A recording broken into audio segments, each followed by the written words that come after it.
मुज़म्मिल साहब अस्सलाम वालेकुम। उम्मीद है कि आप खैरियत से होंगे।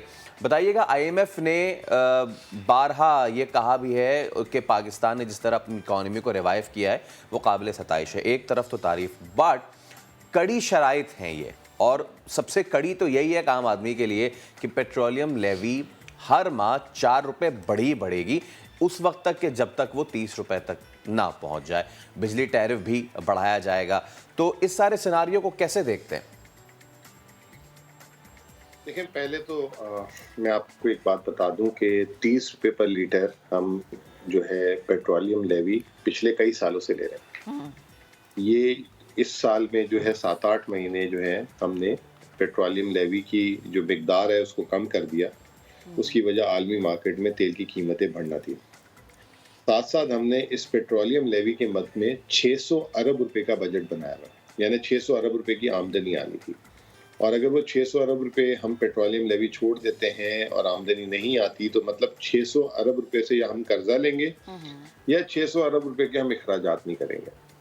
तो जब एक चीज बजट हो जाए, जैसे हम और आप अपना बजट बनाते हैं, तो अगर वो उस बजट की कटौती करनी पड़ जाए या ये करना पड़ जाए, तो आप बताएं कि कितनी मुश्किलात होंगी। ट्रू। दूसरी बात यह है कि 4 रुपए पर लीटर पेट्रोलियम लेवी बढ़ाने का हरगिज मतलब ये नहीं है कि पेट्रोल की कीमत मकामी तौर पे बढ़े। ये तमाम का तमाम उसका जो स्विंग फैक्टर है वो आलमी मार्केट में तेल की कीमत है। जैसे हमने अभी 8 रुपए बढ़ाया था आज से 10 दिन पहले पेट्रोल की कीमत 15 तारीख को, तो उस वक्त आलमी मार्केट में तेल की कीमत थी कोई $82। अभी वो आज सुबह तक $76 है। 15 तारीख अभी ये जो 30 तारीख आएगी, अगर इसी लेवल पे रहता है तो शायद जो है कीमतें ना बढ़ानी पड़े, इसी कीमत के अंदर हमें 4 रुपए पेट्रोलियम लेवी का मिल जाए। लेकिन साथ साथ ये बात भी याद रखिएगा कि हमने 17% सेल्स टैक्स जो लेते थे उसको सिफर कर दिया। इस वक्त हम सेल्स टैक्स की आमदनी भी नहीं ले रहे। तो ये तमाम की तमाम जो सहूलत तो नहीं मैं कहूँगा, ये जो कड़वा घूंट है वो अवाम के साथ हुकूमत भी भर रही है। और हुकूमत की ये तमाम आमदनी बजटेड थी, जिसकी बेसिस पे उसने तनख्वाहें देनी है, दिफा को देने हैं पैसे, जो सूद की अदायगी करनी है, तमाम अखराजात उसके बजटेड है इस आमदनी की बेसिस पे, जो फिलहाल हुकूमत को नहीं हो रही। अच्छा। तो ये भी एक रियलिटी है और इसको देखा जाए। दूसरी बात ये कि बहुत शोर मचाया गया था कि आईएमएफ की टॉक्स फेल हो गई, आईएमएफ का प्रोग्राम फेल हो गया। ये 45 दिन हमें लगे आईएमएफ के साथ मुज़ाकरात मुकम्मल करने में। उस दौरान आपने भी सुना होगा कि शायद 5 रुपए जो है बिजली के यूनिट की बात की गई, तो वो सिर्फ ₹1.40 निकला। हम्माद अज़हर ने ये कहा है कि आइंदा आने वाले चंद महीनों बाद, यानी कि उस वक्त 30 से 40 पैसे की जरूरत पड़े, अगर जो हमारी इस वक्त तेल की जो कॉस्ट है, क्योंकि आलमी मार्केट में तेल एलएनजी बढ़ा हुआ है उससे जिससे बिजली बन रही है, तो शायद उसकी वजह से हमें करना पड़े। लेकिन दूसरी तरफ गर्दिशी कर्जे पिछले साल जो 450 अरब थे उसको कम करके 130 अरब कर दिया गया। ये याद रखिएगा, ये गर्दिशी कर्जे इस हुकूमत की मेहरबानी नहीं है। ये जितने बिजली घर लगे थे पुराने बिजली घर हैं, हमने तो एक यूनिट भी नहीं लगाया। हम उस गन को संभाल रहे हैं अभी तक।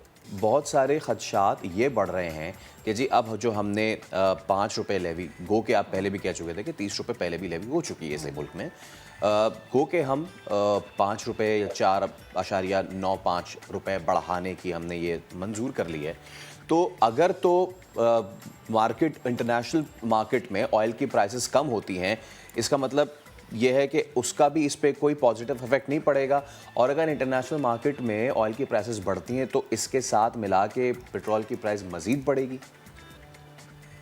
देखिए, बात ये कि रिलीफ जो होता है ना वो एक वक्त के लिए दिया जा सकता है, उसको फॉर लाइफ नहीं दिया जा सकता। और 8 महीने से हम रिलीफ दे रहे हैं, और जैसे आपको मैंने कहा कि 600 अरब रुपए सिर्फ, आप 300 अरब की बात कर रहे हैं कि इजाफी टैक्स, 600 अरब रुपए का पेट्रोलियम लेवी जो है हुकूमत का एट स्टेक लगा हुआ है इस वक्त। ठीक है। और उसके अलावा सेल्स टैक्स जो है 17% जो हम लेते हैं वो सिफर ले रहे हैं। तो वो हम ऑलरेडी अपनी जो गुंजाइश थी वो सारी की सारी आवाम को जो है छोड़ चुके हैं आवाम के लिए। अब आखिर में जो है हमारे इंतजामात, हमारी हुकूमती अमूर भी तो चलनी है ना भाई। अब वो कैसे चलाएंगे, ताला तो नहीं लगा सकते।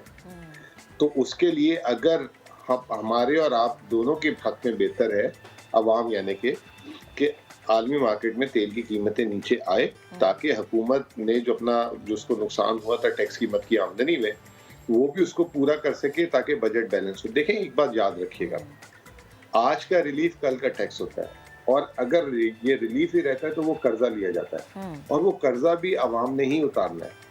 तो ये हमारे जहनों में एक गलत बात डाल दी गई है माजी की हुकूमतों ने कि वो कर्जे ले लेके जो है इस तरह के जो है अपने वोट बैंक को बढ़ाने के लिए अगर रिलीफ देते थे, आज उनकी अगली जनरेशन उसको पे कर रही है इजाफी जो है सूद की शक्ल में जो हमने कर्जे लिए।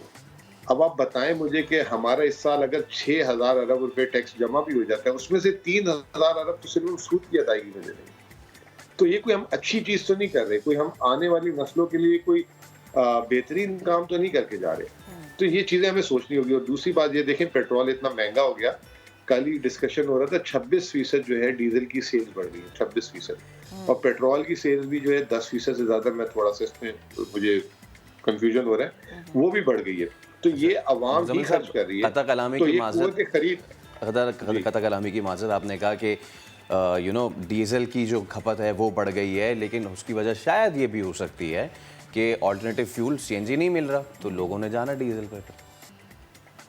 नहीं, जो ये आपको एक टेक्निकल बात बता देता हूँ कि जिन्होंने डीजल पे सीएनजी लगाई हुई है तो वो डीजल पे कन्वर्ट नहीं होती, पेट्रोल वाली हो जाती है कन्वर्ट। अच्छा, ठीक। अच्छा मुजम्मिल साहब, जैसे हम कहते हैं कि टैक्स मजीद लगा दिया गया, या 350 अरब रुपए के मजीद टैक्स लगाने का भी आईएमएफ की तरफ से कहा गया, और तरक्याती बजट में जो 200 अरब रुपए की कटौती का भी कहा गया है। इससे आप आने वाले वक्त में, यानी इन फ्यूचर, अगर मैं कहूँ कि आपकी प्रेडिक्शंस क्या कहती हैं कि मुल्क का क्या हाल होने वाला है, हमारा जो मुआशी पहिया है वो हम कहाँ पर देखेंगे, या मुआशी सूरत हाल हम कहाँ पर देखेंगे, या हमें अपनी पॉलिसीज़ में इसको सामने रखते हुए क्या कुछ चेंजेस लेके आनी चाहिए, तो आप क्या कहेंगे? देखें, इसमें आप मेरा तजिया ना लें, आपने आईएमएफ की 2 बातें बताई, तीसरी बात भी आईएमएफ की बता देती इसी में।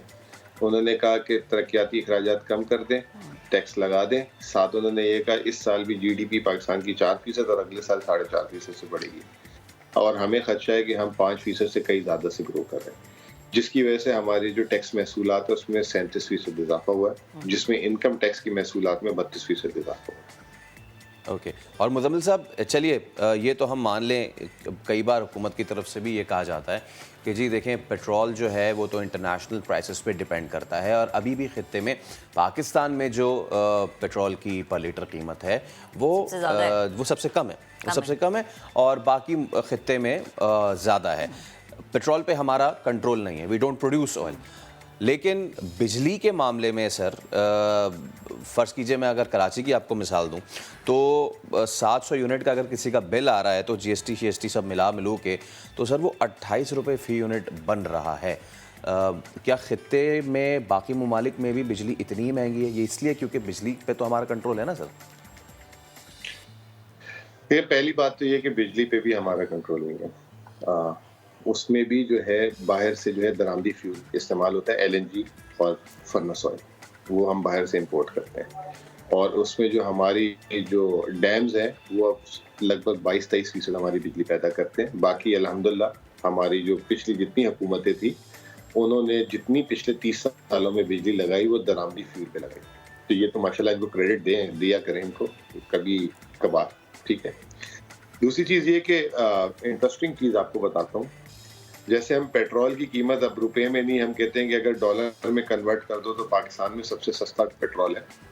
मजे की बात यह है कि बिजली में भी हम सस्ते हो गए क्योंकि हमारी रुपए की कदर काफी ऊंची है। हमारी बिजली खित्ते में डॉलर टर्म्स में जो है इस वक्त सस्ती हो चुकी है। सही, ठीक। मुजम्मिल साहब, बेहद शुक्रिया गुफ्तगू करने के लिए, वक्त देने के लिए।